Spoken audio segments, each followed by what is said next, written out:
Christmas didn't disappear. It was drowned. Drowned in credit card debt and hollow smiles. Drowned in sermons that sound holy but smell like control. Drowned under people chanting Christ's name while doing everything in their power to make sure no one ever lives like him. And what breaks me is that the church let it happen. We took the most dangerous idea God ever had. Love without hierarchy, mercy without conditions. Power laid down instead of seized. And we wrapped it in bows until it couldn't breathe. Jesus didn't enter the world to be aesthetic. He entered it to undo lies. And look what we've done. A child born to a frightened girl who said yes without safety, status, or guarantees.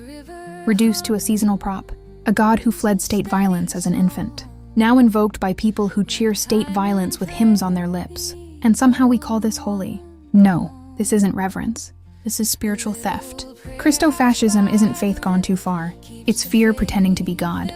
It's the obsession with rules over mercy, order over compassion, punishment over repair, certainty over truth. It's modern Phariseeism with better branding. They don't follow Christ. They use him. They strip him of tenderness. They bleach him of humility. They sand down every inconvenient word until he fits neatly inside their politics. Their dominance fantasies, their need to feel chosen. But Jesus never chose power. He chose proximity. He chose the people nobody wanted to sit next to. He chose interruption. He chose being misunderstood. He chose love that costs something. That's why they would reject him today. Not because he's unfamiliar, but because he's too familiar. Because his teachings indict cruelty. Because his presence exposes ego. Because he refuses to bless oppression, no matter how many verses you throw at it.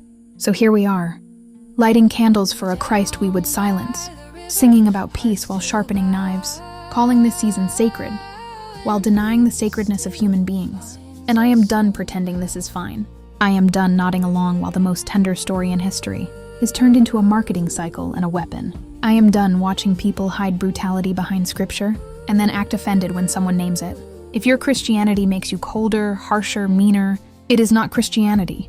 If your Christmas excludes the vulnerable, it is not Christmas. If your faith requires enemies to feel righteous, it is not faith. It is fear in costume. Jesus is still being rejected. Not by atheists, not by the secular world, but by those who insist they own him.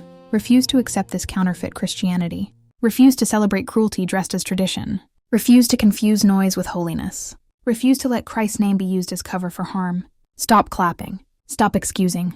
Choose the harder thing. Choose humility over certainty. Choose mercy over domination. Choose truth over belonging.